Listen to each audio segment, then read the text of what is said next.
Opa! Seja bem-vindo aí, Joaquim. Joaquim, boa tarde, meu querido. Como é que você está? Boa tarde, meus amigos. Estamos aqui nessa madrugada inteira aqui esperando o resultado, que muitos esperavam que fosse demorar mais um pouco, mas eu já tinha feito aqui o meu análise que realmente ia sair antes, né? Porque em 2020, devido à pandemia, atrasou um pouco, né? Isso aí, porque os votos dos Estados Unidos, eles vêm via correio. Então, houve aquela hora, fotos que correio e... O teu microfone está picotando, está perdendo o áudio. Está picotando e agora melhorou um pouco? Pronto, melhorou, acredito que sim. Porque eu estou aqui, porque eu estou agora aqui com o Roberto Cabrini, da TV Record. A gente vai sair aí para ir agora na frente da Casa Branca, ver toda essa movimentação. Uma eleição muito acirrada, muito disputada, uma eleição que era difícil ontem dizer para quem seria mesmo o vencedor, né? Nós tínhamos aí esses 7 estados indefinidos, mas para a surpresa de muitos aqui, quem realmente definiu muito esses votos foram os votos latinos, né?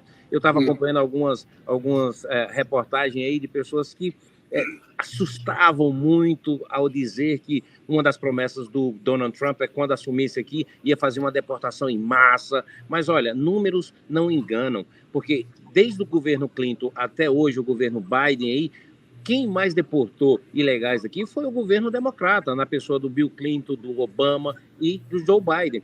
Ou seja, os republicanos, o discurso do Donald Trump é contra a criminalização, os criminosos que usam essa facilidade de cruzar a fronteira e vir aqui para os Estados Unidos. Então, foi uma surpresa quando, em alguns estados, que o Donald Trump, na eleição de 2020, teve aí um número de mulheres, por exemplo, mulheres latinas, que teve mais ou menos um número de 30% na eleição de 2020, e agora aumentou esse número de mulheres para 37%. Homens, que era mais ou menos entre 28% a 30%, chegou a 54%. Ou seja, um número muito expressivo aí do voto latino para uma campanha que foi muito...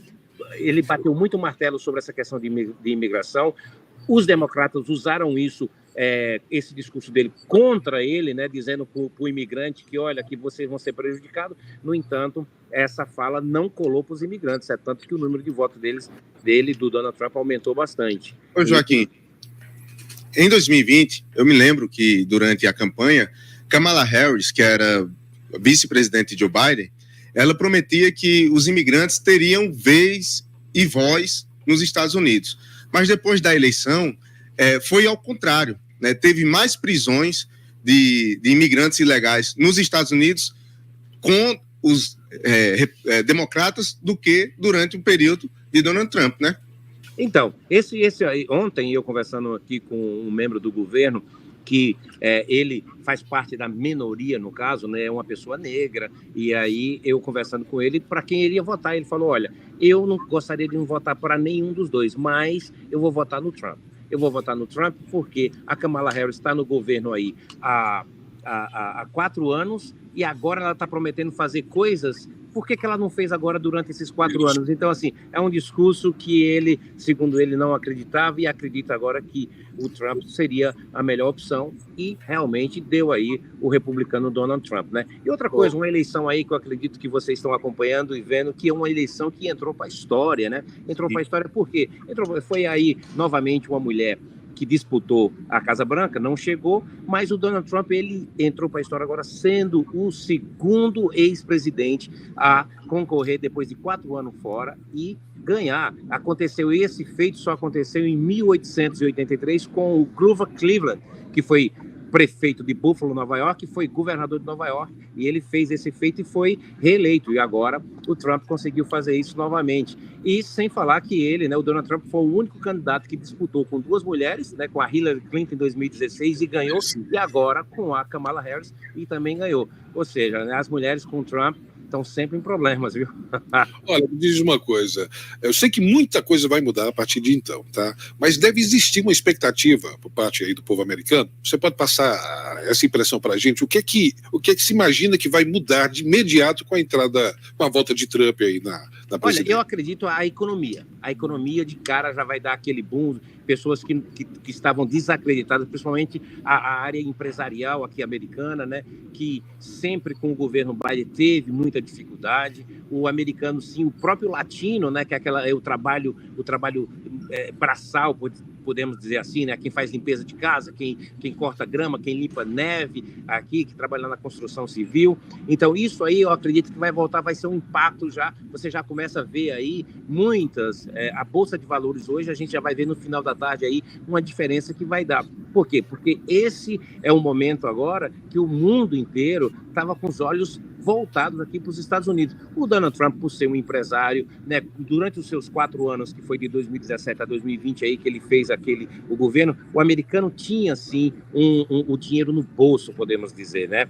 Então isso vai fazer a diferença. Então eu acredito que um dos primeiros movimentos que a gente vai ver vai ser na base econômica aqui dos Estados Unidos, sem também tirar essa promessa que ele fez de tentar combater a indústria chinesa, que é muito pesada, que afeta muito a economia, não só aqui dos Estados Unidos, como de boa parte do mundo. Então, para ele, essa é uma das promessas que ele vai cumprir de imediato. Eu acredito que vai ser ele vai usar essa linha primeiro, viu? Olha, eu sei que você já está com compromisso aí, você já olhou de lado, acho que já estão te chamando, mas a gente também percebe que o mundo estava atento para essa eleição. Vai mudar muita coisa, não vai?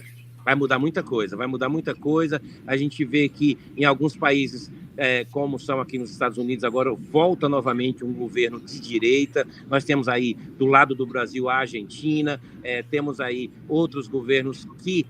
El Salvador. E que estavam de olho aqui, muito de olho. Eu acredito até que o Eduardo Bolsonaro está na Flórida lá com o Donald Trump. Estava na casa do Donald Trump. Exatamente. Então, assim, agora o Cabrini acabou de fazer uma ligação para eles lá, porque vai tentar, de alguma forma, quem sabe, uma entrevista aí com o Donald Trump. E se conseguir, com certeza vocês podem ter, que eu vou estar junto lá e vou pegar uma beiradazinha aqui para a Rádio Líder aí de Serra Talhada. Ô, Joaquim, como você falou, o Swing States, eles na questão eleitoral, ela define bem a eleição aí nos Estados Unidos. E dentro das pesquisas, e principalmente a Globo News, estava demonstrando que os swing states estavam mais voltados para Kamala Harris. Mas, porém, a eleição consagrou Donald Trump como vitorioso em todos os estados swing states.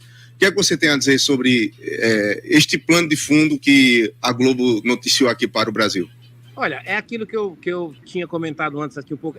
Algumas televisões que têm um interesse que realmente seja um governo de esquerda.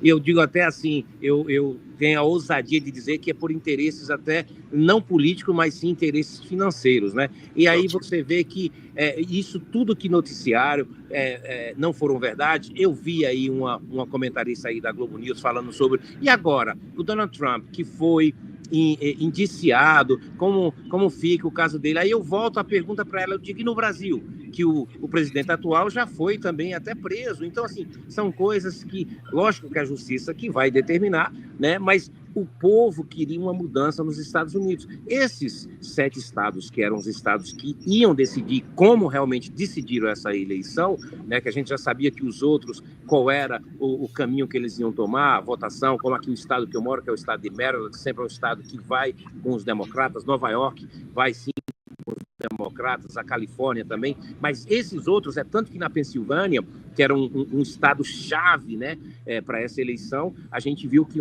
a cidade grande como é a Filadélfia, ela foi mais para tendência dos democratas, da Kamala Harris. Mas a zona rural, a zona realmente que quer mudança, que queria mudança, que sentiu esses 4 anos na economia, queria realmente a mudança, e é tanto que deu o Donald Trump, na Carolina do Norte, na Geórgia, a Wyoming, Nevada, o Arizona também. Então, assim, estados que queriam essa mudança, mas ainda existia essa dúvida para que lados eles iam, e aí se comprovou aí que todos seguiram aí a linha da mudança, de querer realmente que os Estados Unidos volte a crescer economicamente, porque a economia aqui ela estagnou nesses últimos 4 anos. Olha, foi público a torcida do presidente Luiz Inácio Lula da Silva do PT para a Câmara. Ele estava torcendo contra o Trump.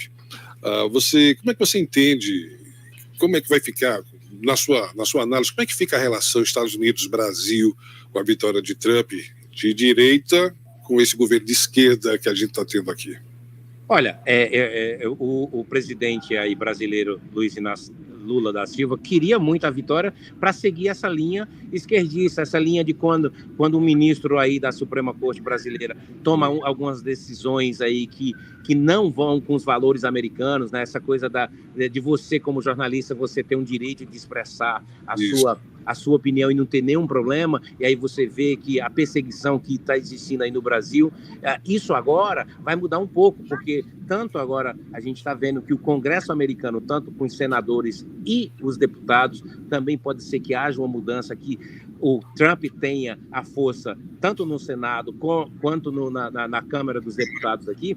Isso vai sim implicar para que haja uma cobrança bem maior no Brasil para algumas decisões que acontecem aí no Brasil e que os americanos aqui acham um absurdo. E tendo essa força aqui na Casa Branca, pode ter certeza que o presidente Trump, na pessoa o secretário de Estado aqui, vai cobrar sim o governo brasileiro que tome algumas medidas para que não haja, de repente, até um bloqueio de sessões aí com o Brasil, né? Sanções, rapidamente, Joaquim. Aqui no Brasil, nós sabemos que nós não estamos passando pelo devido processo legal, porque está sendo atropelado por Alexandre de Moraes, que é um verdadeiro rei do Brasil, né? Com a vitória de Donald Trump, tende a, como você falou, as sanções e tal, essas retaliações dos Estados Unidos contra o Brasil por conta dessa falta de democracia, né? Porque Alexandre de Moraes e, entre outros, dizem que são os defensores da democracia, mas utilizam um mecanismo autoritário da força do Estado contra a sociedade. Então, o Donald Trump, ele tende a ajudar o Brasil contra essa tirania do Alexandre de Moraes?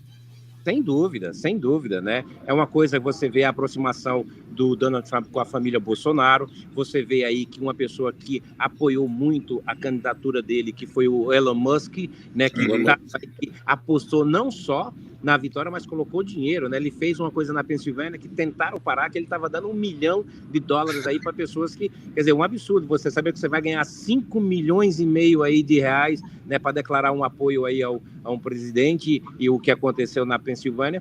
E você acha que o Elon Musk vai esquecer o Alexandre de Moraes? Não, o que ele fez aí, derrubou lá o Twitter, né, o X, aí. Eu acho que agora não vai ser só o X, o Elon Musk vai pedir para que o Donald Trump cobre o ABC completo, de A a Z, não só o X. Joaquim, muito obrigado pela sua participação, tá? Sei que você tem muita coisa ainda para fazer. Eu estava esperando aqui que o Cabrini viesse aqui, que eu ia colocar ele aqui para dar uma... Cadê ele? Ele não está aí não? Pode ir. Ele subiu para pegar algumas coisas que a gente vai ali agora na frente da Casa Branca, mas quem sabe amanhã a gente vai estar por aqui, e se a gente conseguir essa entrevista com Donald Trump, pode ter certeza que eu vou lembrar aqui da Rádio Líder. Mando um grande abraço para o meu amigo Tarcísio aí, que não está aí na bancada. Ele está indisposto hoje. Tá doentinho. Tá dodói, foi comer papo em casa. A idade. Tá tudo velho, tá. Ele é antigo. Então, Joaquim, muito obrigado aí pelas palavras, pela entrevista, e qualquer coisa, amanhã traga mais notícia para o nosso programa, o X da Questão. Tamo junto. Um abraço aí para vocês. Valeu. Um abraço. Muito obrigado aí, Joaquim. A participação do Joaquim foi excelente. Hoje o X da Questão, contando com correspondente internacional, falando direto lá de Washington sobre essa vitória esmagadora. Não posso ser esmagadora, não, é vitória histórica de Donald Trump, que vai mudar muita coisa aqui no Brasil, vai sim, pode ter certeza disso.